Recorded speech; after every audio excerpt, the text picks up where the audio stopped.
We start with a video.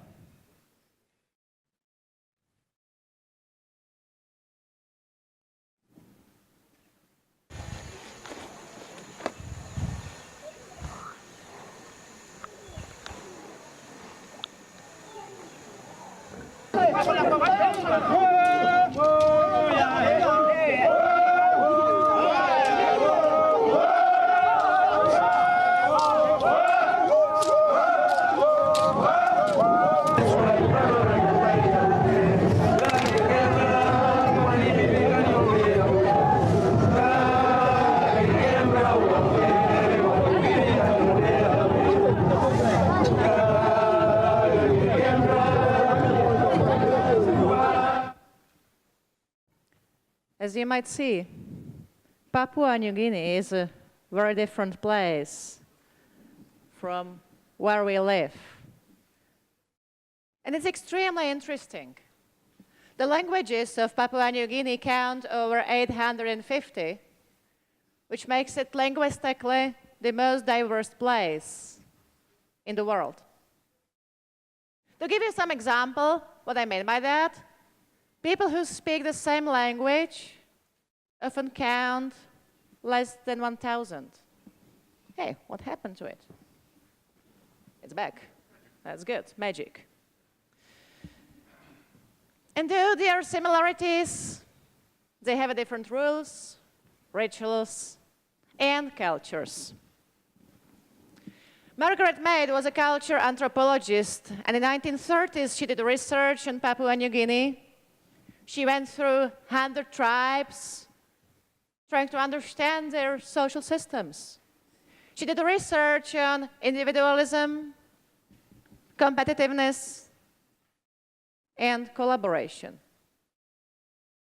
And she actually found out that those tribes who collaborate with each other are more likely to be successful than those where individuals compete. She even said that individualism is a culture suicide. Now, she didn't really come to Papua to tell them, hey, those are the practices you should use. I bring you some useful tools. She didn't say that. She's been curious. She tried to understand them. In our organization, we have tribes, teams, departments. They very often even speak a different language. They don't understand each other, right? Just imagine those finance guys, or marketing people, or those IT backend people, right? So, maybe there are some similarities. And how many times we, as Agile Coaches and Scrum Masters, are coming to the organization with exact preset of practices. You have to do the retrospective every sprint. Every day you meet for a daily Scrum meeting. And you have to play the planning poker. How about if we instead came to the organization with a culture anthropologist mindset? And all we brought along would be curiosity and playfulness. Would it make a difference? Think about that, right? But before I share my story about my Scrum Master journey, can you all stand up?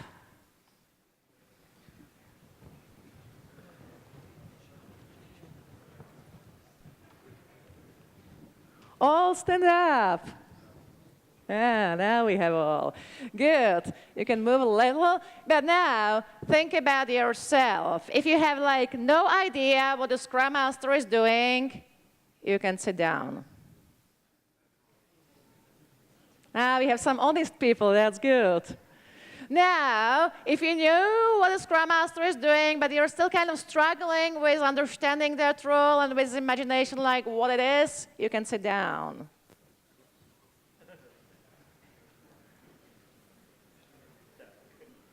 All right, so about half of this crowd you are a great Scrum Masters already, so I'm sorry this talk is not for you. You knew everything. You can sit down. So now, my story, right? How I started. So in 2005, I've been returning back from Minneapolis when I spent about a couple months being part of my first Scrum team. And I've been kind of happy to go back, you know, to my colleagues, friends, family, and also to our way of working. Why? You know, don't take it wrong, right? I've got great colleagues in the US. They're still my friends, some of those, but, you know, all that Scrum, I didn't really like it that much. It's kind of weird, too American, I would say. So I was really looking forward to go back, right? And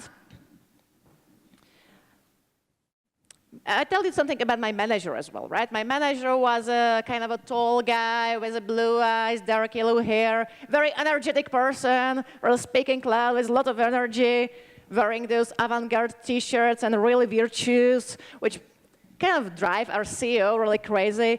And he's been a non-conform kind of thinker. He's been always coming with some crazy, weird ideas, what shall we do? And I think he's been really listening to what we've been telling to him. He just doesn't have the expression no in his vocabulary.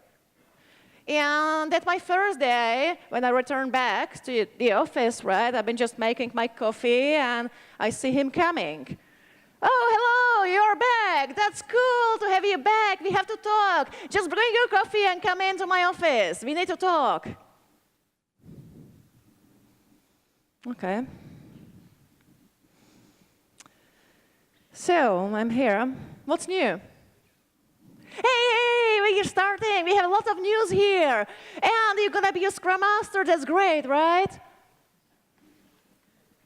Well, I don't think. I'm not going to be a Scrum Master. Yeah, but you have to, right? You're the only person who ever experienced Scrum. You have to help us. We all count on you. Yeah, I understand that, but you know, I don't think it's a good idea. I don't like that American Scrum bullshit, and I just start, just 3 months. You know, you can do it. 3 months. Come on, 3 months. Okay, I think I can help you with that. So 3 months, but then I'm returning back to my third floor, you know, office with my previous colleagues, and I'm returning back to my development job. Yeah, and we've got a deal. The next day, I show up in front of those teams, my colleagues.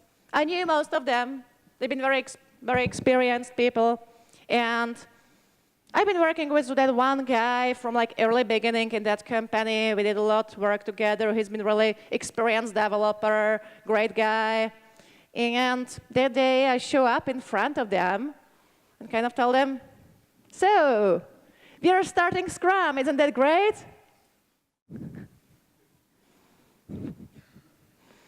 Well, no, I don't think it's a good idea. We are a great team, and we don't need to use that stupid method. Yeah, but you know what? We have to, because our customer is telling us that we have to use Scrum. They are even sending one American guy. He's been sitting with us, and he's already asking about all those retrospectives and things.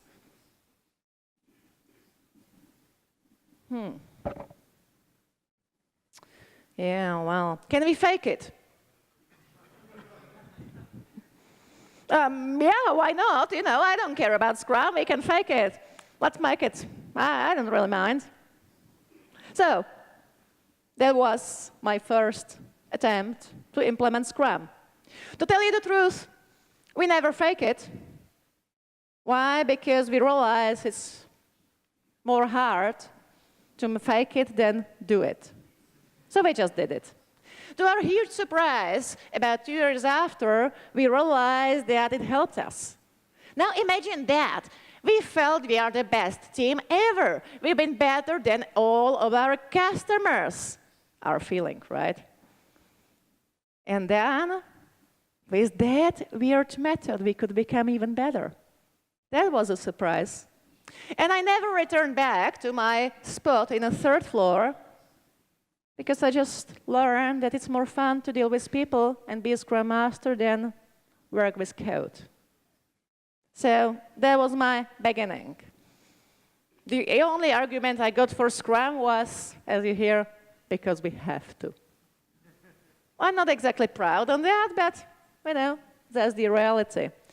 Much later on, I kind of realized that it is about the self-organization, and that this self-organization is the key secret spice, which actually helps you to create the high-performing teams. But that was quite later. At the beginning, I didn't know that. So think about it. The reason why Scrum is really working and why we need a Scrum Masters, is to build high-performing teams. So now, let's have a look, right? Because most of the companies take a Scrum Master role. It's so unimportant that they just, say, hey, it's just a team assistant. Yet the team assistant will never create those high-performing teams. So think about that mismatch. The Scrum Masters are just many more than just the team assistants, right? Now, with the book, which just got published here in Russian language, which is awesome, I came up with the Scrum Master Way concept. And the first piece of this is a state of mind. And first thing you can do if you deal with some problem as a Scrum Master is, you can approach it by explaining, by teaching, by telling people, sharing experiences. That's how we did that in our previous company. And we do all those weird retrospectives because this, and that. Just explain, tell them whatever they need to know, right? And if you do it right, sooner or later, you are out of stories. You're out of ideas. You told them everything about 100 times already. So you're desperate and saying, like, what shall I do? What shall I do? What shall I do? Ah! Well, there is another one. Hey, impediments. I can help them to remove impediments. Oh, that's awesome. Finally, a real work. And here is a trap. At the beginning, they really appreciate it. So you get them the password. You bring a coffee.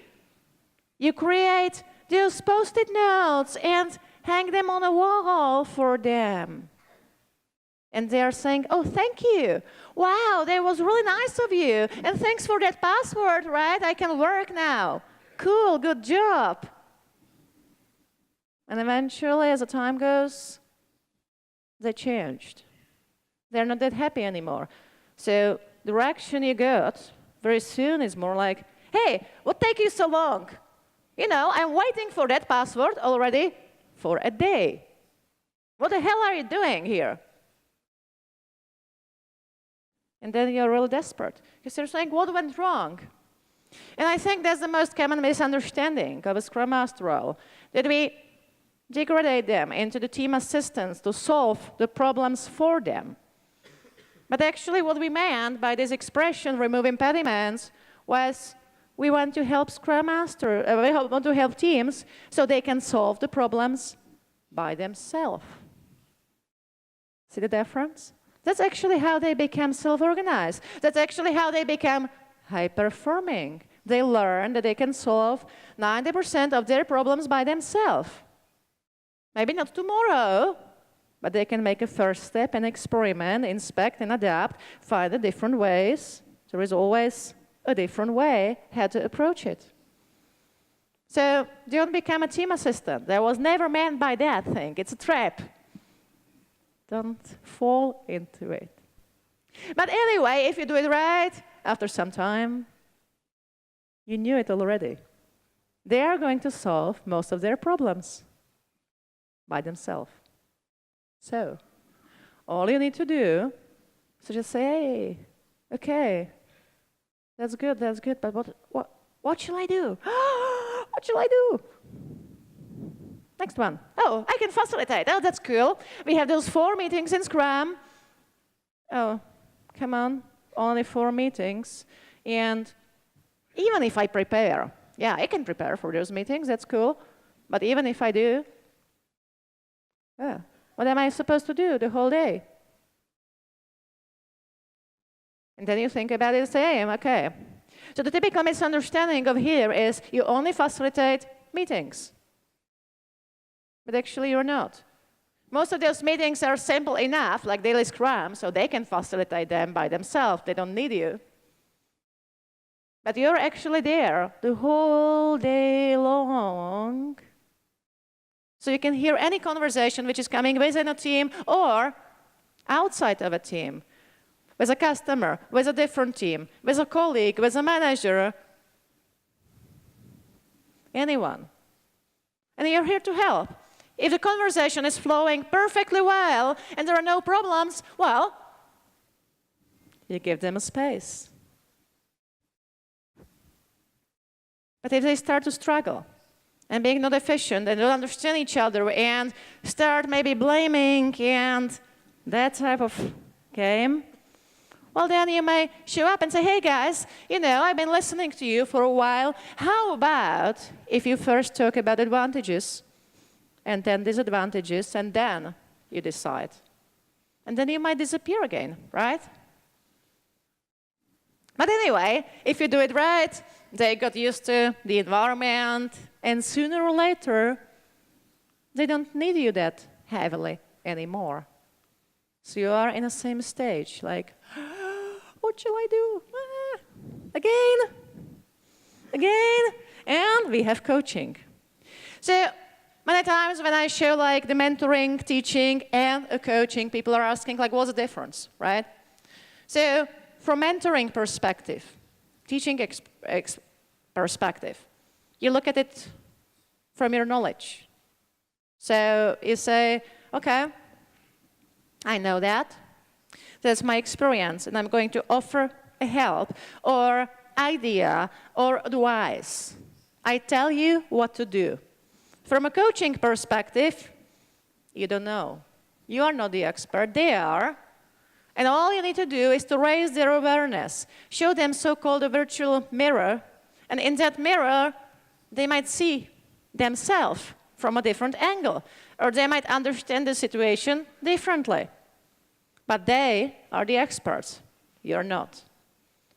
And we do it through asking some questions, right? Like, what would it feel? Or what's next? Or what is the most important thing you're getting out of daily Scrum? Raising self-awareness. And again, you know, you can't coach every single minute. So you're back at the same frustration. What shall I do? So here is the answer. There's the middle circle observing here. So you stay in the middle, and in every situation, you decide very consciously, what am I going to do out of those 5? Maybe I can explain them. What is daily Scrum about? Possible. Or maybe I don't want to explain them because they will not listen anyway, right? So my typical mistake, which I did when I started, when I see a team who doesn't have a clue what the Scrum is about, and they took a daily Scrum as a status meeting, I step here into teaching, explaining, and say, hey, you know what? Scrum is about this, this, and that, and daily Scrum is not a status meeting, but an opportunity for you to synchronize. And I never go back. Most likely, in most of the cases, they didn't listen. They were not interested at all. They just don't care. Because the responses I got back was, you know what? It's our decision. We do it this way. We are a self-organizing team, so we are great, and you have no right to tell us what are we supposed to do. Oh, yeah, okay. So we learned through the years that maybe that move is not that smart. And maybe what I do now, I ask some coaching questions, like, what do you think about your daily Scrum? And go back to observing. And if I see something like, well, we are really not happy, but we don't know what to do with it, I can go to teaching. But in many cases, I hear back like, it's great, it's cool, no problem. Okay, that's fine. And I might continue coaching. Or I might help them with some impediments they are struggling with. Or I might facilitate some conversation, but I might not go here. So for every situation, you have those 5 state of mind kind of approaches which you can choose. There is no right, no wrong in that. Experiment. Try different approaches. You would be surprised that sometimes if you do nothing and stay in an observing circle for an extra few minutes, they solve it by themselves. Maybe you don't have to do anything now. Just observe. So that's the first concept, right? Then, as a second thing, we can look into the meta skills. So what are the meta skills you may need to bring along to be a great Scrum Master? So the first one, that's the curiosity. That's the culture anthropologist mindset, right? Don't evaluate, just be curious. Oh, wow, that's interesting that this is happening. Can you tell me more about it? Why did you decide it that way? Okay. And how the other side felt about it. Oh, okay, well, that's nice, right? The cultural anthropologist. It would make a big difference. Then, next one would be respect, right? Respect that people have different opinions. They have different feelings that you do. They are just different people. If you manage to respect these differences and don't evaluate yourself in your mind, stay in curiosity, you're going to make it. Then, patience.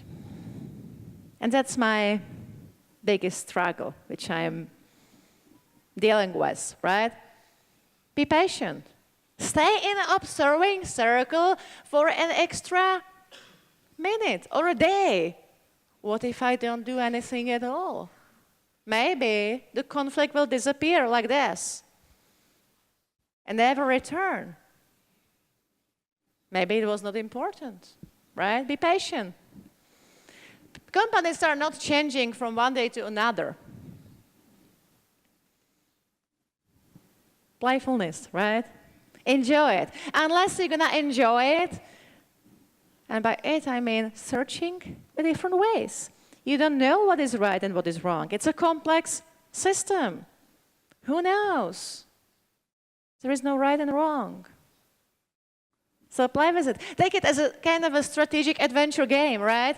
Imagine those type of games where you go to the room, through the ceiling, end up being somewhere. You say, yeah, okay. Can I go out through this? No, doesn't work. What else can I do? Can I use that for something? No, doesn't work. No doors, no windows. What shall I do? And then you start to be creative. You try to use those kind of tools you have or you find in a different way than you would expect, and eventually you find a secret, doors in a room. So that's the same thing. Being a Scrum Master, you don't know. This most obvious thing usually doesn't work. You have to find something else, right? So be playful, enjoy it. It's a game, it's a fun. If you take it this way, you're going to be a great Scrum Master. Next one, learning. It's a never-ending journey. Never-ending, right? You need to learn day by day, year by year. You're never going to be done. And here is a map. So when I started, I thought it's all about Agile. So if I become an expert on all the Agile, maybe XP, Kanban, Scrum, whatever, that's it. And as the time goes, I learn it's not just about it. It's about some other things as well. So if we start on that side with explaining and experience sharing, right? It's a certain skill. How to say it in a bottom line, in a simple, straightforward way, so people understand it. Make it an elevator statement. On the other side, facilitation and coaching, right? So now think about it. How many of you, or Scrum Masters you know, ever passed a formal coaching or facilitation training? When I asked this question at the Scrum Master classes, well, maybe 10%. But that's critical for the Scrum Master success. And then we had those competencies. A business understands the agile product ownership, how the business could be run, so you can coach product owners. You can help them. Change management, important. Technical practices, right? Just a little of each of that segment. That's a lot. Finally, Scrum Master is a leadership position. So we might say servant leader, right? Scrum Master is a servant leader. So you can build the communities, help others to become leaders, heal relationships. Servant leader. So keep in mind, tip number 1, Scrum Master is a leadership role. It's not an assistant of a team, as we said at the beginning. It is a leadership role, and as a leader, no one would tell you what are you supposed to do every single minute. You don't have it defined. You have to figure it out yourself. You have to have a vision. Where do I want to have this team in 6 months? And where do I want to have this company in 3 years? That's all up to you to figure out. And maybe there is another thing which is good to think about, that the Scrum Master works at 3 different levels, right? The first one is my team. That's where everybody starts. That's where you get all experiences as a Scrum Master. That's where you learn what the self-organization really means, and how does it work, and how does it feel. Team, right? You facilitate, you coach, you teach, you remove impediments, you observe at the team level. Once you're done and your team becomes self-organizing, high-performance, etc., you end up more and more in observing circle, right? So you're ready for the second level, relationships. And the relationship level is actually quite important here, because here you learn how to do Agile and Scrum on a larger scale. So you would do, again, all 5, right? You facilitate, you coach, you teach, you remove impediments, you observe, but this time at the product level, with all those relationships which are coming from your team. They might have a relationship with the other team, with manager, with product owner, with customers, right? You coach that, you facilitate that, you help them to be better. And finally, there is a third one. That's called entire system. So in this place, you look at the entire organization from atop, from somehow the observation tower, and you see the whole structure. Some were very hierarchical, some were quite self-organized already, and you think about it from atop. How do we need to change this to achieve our company's strategic goals, right? So you need to have that kind of a system view. Look at things from the huge observation tower. Don't micromanage things. It's not important. Just see the whole thing as a system. And when you accept this, then there is a rule for that top view, which says everyone is right, but only partially. And this links you back to the culture anthropologist mindset, because you don't evaluate. There is no wrong and right. There are just those differences. Everyone is right, but only partially, right? And if you fully accept this kind of a system mindset, you're back at my second tip, right? Look at organization from a system level. It's not about your team. It's about, because even if you make your one team high-performing, does it really matter from the organizational perspective? Yeah, a little bit. It's nice, right? But we actually really want to make the whole organization high-performing entity, self-organizing teams in a network, right? And you should always search for better ways. So another trap for Scrum Masters is they kind of create something which is not bad. It's actually quite good. So you stop here and say, oh, wow, we are a good team. We're done. But you never be done. You always need to look for another step, another step, another step.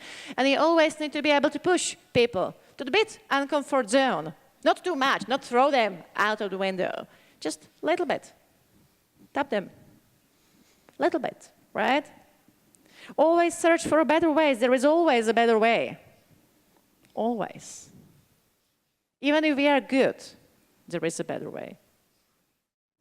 And, you know, don't push them, just help them. Be kind of nice and kind. And help them to get up to the speed and find the better ways. But also, the typical problem which we are dealing with, people who've been all around Agile for years, right? We kind of tend to forget where the people start, right? So on this, in most of, or some of those clients which I'm dealing with, they're kind of here, right? They feel like, no, no, no, we tried Agile already and we don't like it, it's not for us, it's a really bad idea. And if you approach those type of companies or people from this kind of very happy mindset of the most happy Agilists, they don't even understand it. They say, what? She's crazy. She doesn't understand us. We don't want to talk to her. And we don't want Agile. We are quite sure about that, right? So one of those things is that you should be just one step ahead, right? Tell them, I understand. That's really difficult. And I know, I've been there as well. How about if you just try one tiny thing to kind of figure out that some practices might be useful? So they say, okay, well, that's possible. And that's okay. How about if we include a little bit more? And how about if we, and then you make it up to the hill. And that's actually the most critical, second most critical part, because a lot of the teams just stuck there because they are already good. So then you need to push them and say, hey, there is a better place. So my tip number 3 is don't push, don't be behind, be only one step ahead. Because that's actually what is the most important anyway. So to summarize it, there are 3 tips, right? Scrum Master is a leadership role. So be a servant leader. No one is going to tell you how exactly you should transform the organization. Well, maybe at the my team level, it's described by the Scrum Guide. Quite okay, well. At the relationship level, not really. But you can still use some scaling frameworks, maybe, which will support you. At the organizational level, we don't even have a definition of what the Agile organization is. You can Google several, descriptions, but we don't have a decent definition of that stage. We may argue if we want to have this company or that company. If you want to be like Spotify, or if you better want to be like Valve or Zappos, use a sociocracy, be a teal organization, or what's really the goal? There is a variety of things, right? So you have to make up your mind. Be a leader. Have your own vision. Second one, observe, right? Look at the organization from a system level. Be a culture anthropologist. bring curiosity and playfulness. And also, be patient, because sometimes we are pushing so much, right? Be patient. Hold a space for them. And if they are not ready to make that next step, well, maybe just all you need to do is to disappear. Give them a time. But on the other hand, you can't disappear completely, right? You don't push them through the change. But you need to tap them a little bit. Be one step ahead of them all the time. All the time, tap them into the next stage, into the better one. There is always a better way of you being a Scrum Master, of them being a great team, of everything. There is always a better way. So don't push, don't be behind, be only one step ahead. Those three things. This is my book. It's supposed to be a kind of a guide. I'm showing you the translated version, which I forgot to take off. So that's the Russian version of it. It's brand new. So you can get it in one of those. You have it already. So if you cool. If you want the signature, you can catch me out there. I'll be here the whole, whole conference. You can get this book from the stall out there. But it's supposed to be a practical guide for all who want to improve their teams and organizations and become the great Scrum Masters. Don't expect Scrum explanation. I kind of expect it. You knew it already. And, you can connect with me to any kind of networks. And I've been asked to keep about 20 minutes for questions. So now it's a time for questions. Yes, you can start. First of all, thank you so much for your presentation. It was a beautiful metaphor for anthropologists. And well, I don't actually maybe have a clear question to formulate, but imagine, like, I have a team. I'm a Scrum Master in my organization, pretty big organization, and my team is like accepting Scrum. They're saying, yeah, like Agile Scrum, we're going to do this, but they're different project managers, still project managers in my organization, and they didn't quite like it. They didn't quite like us because they call us, like, maybe Agile fanatics, I don't know, they use different words that I don't want to repeat here.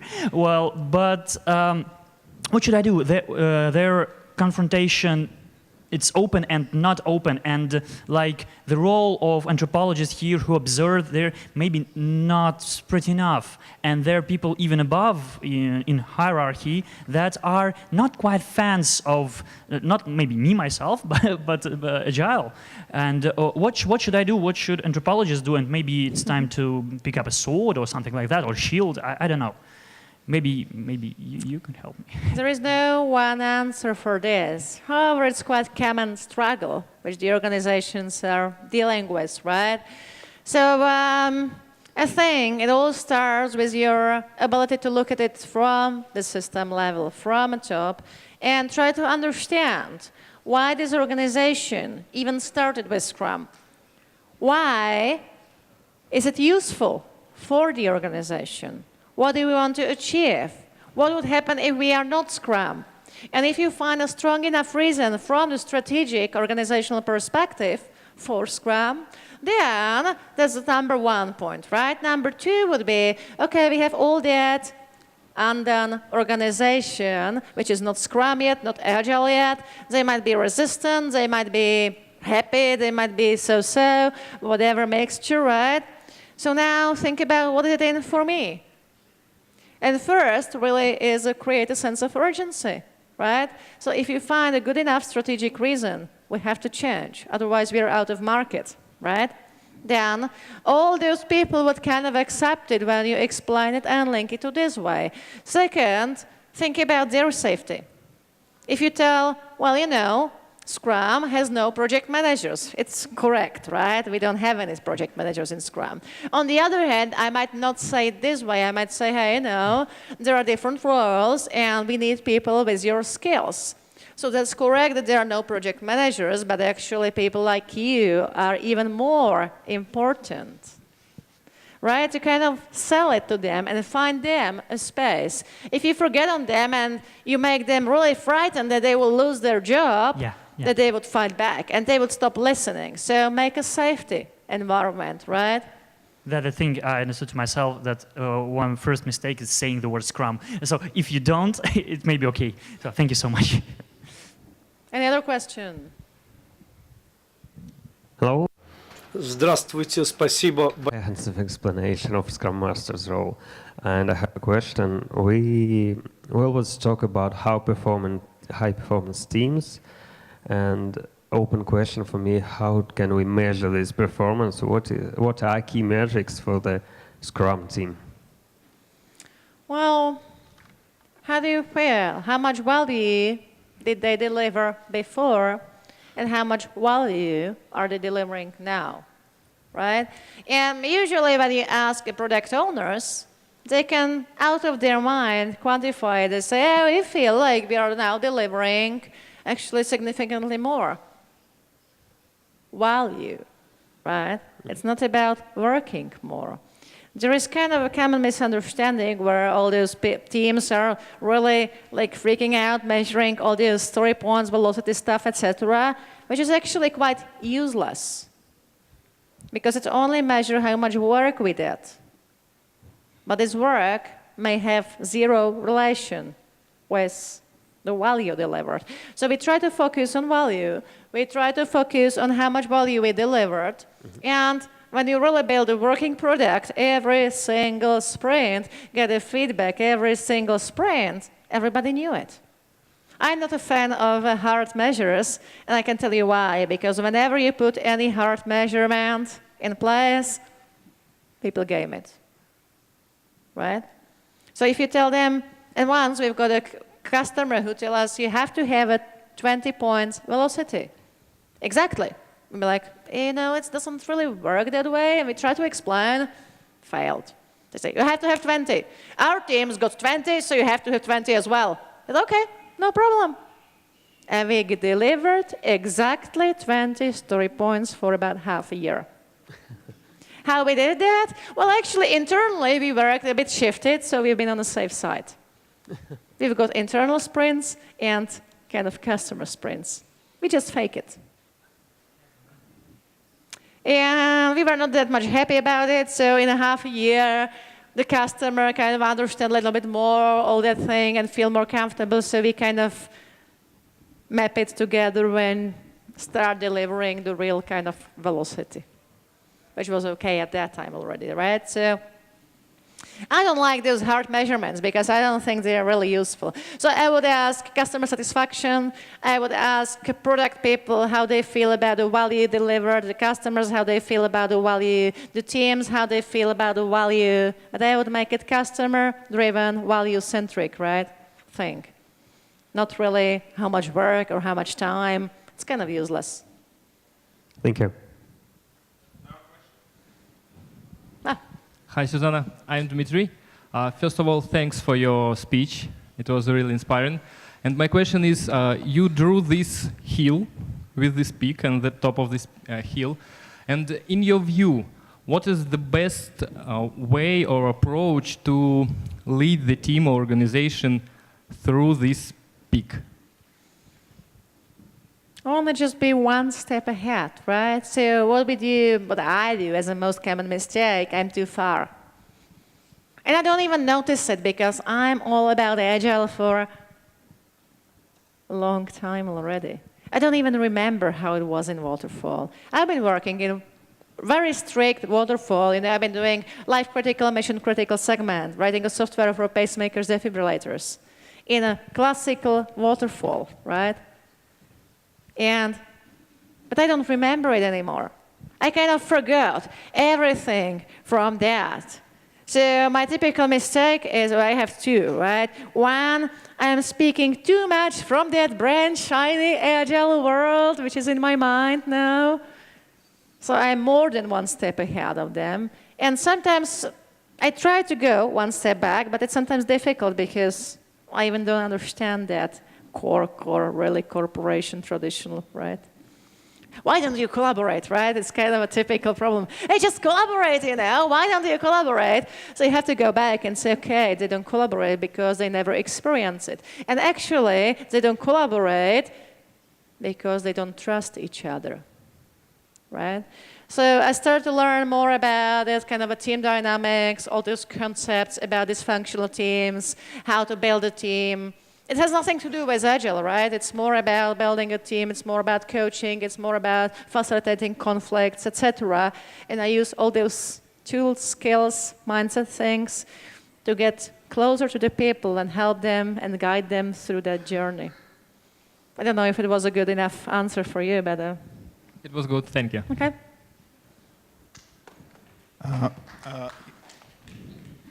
So, you know, in kind of classical organization, you normally have a boss, right? And boss tells you what you're supposed to do and then evaluates you whether you're doing this right or wrong and how good are you, right? Yes. And when you start an agile journey, you don't normally have boss anymore, right? There is no such role. You're supposed to be self-directed, you're supposed to find feedback somehow, and according to my experience, many people really have troubles with that. So did you see something similar? Do you have some recipes to solve this, to help them? This is interesting because you usually, even in many organizations which I've seen, you don't jump from this very traditional boss telling you exactly into somewhere here. We're like, hey guys, you're all self-organized, you can do whatever you want, right? Even if they have that as a goal, right? They usually go like really slow and say, hey, you are a self-organizing team, but actually I tell you what to do. And we have to kind of work with those managers to give them a space. Therefore, we have a Scrum Master who is like even 100% focused on a team level, right? Because we need to create that tiny little space as a safe space so the agility kind of mindset can grow. Right? And when it can grow, we make the space bigger and bigger and bigger and bigger. If you make it too big at the beginning, it's the same thing. You have a kid, you say, hey, how about if you learn swimming? Here is a sea. Swim. Maybe not a good idea, right? Maybe some people will survive. Most of those kids, most likely not, right? So that's the same thing. You just help them, guide them, protect them, and help them to understand it and grow it, right? So those managers will not disappear, or those bosses. And, you start your Agile journey from that one day when you decided, we're gonna be Agile. From this day to another, start it. Are you Agile? Really through the mindset from that one day to another? Not really. But it's great because you are on a journey. You start to be confused and have a fear, and then you say, okay, am I allowed to do this? Maybe, yeah. I don't know, maybe. Oh, that's nice. Now I feel better, right? And then you experiment, inspect, and adapt as well as a team, as each individual, and as those managers as well, right? They are on their journey together with you. Make sense? Thank you.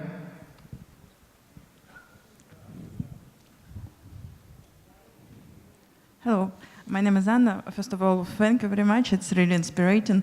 And the question probably sounds like common sense question, but I think it's really important. From the very beginning, how to inspire the team if they just think, okay, I have to be agile. But actually, even when I'm not really quite happy about this Scrum. Okay, I will attend the stand-up retrospective, but I just want to do my job, and that's all. How really inspire the team? I have a story about that.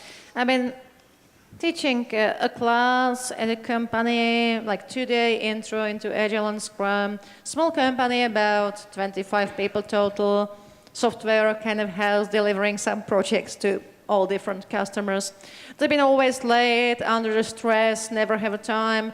I remember that after that training, they still have to go work overnight.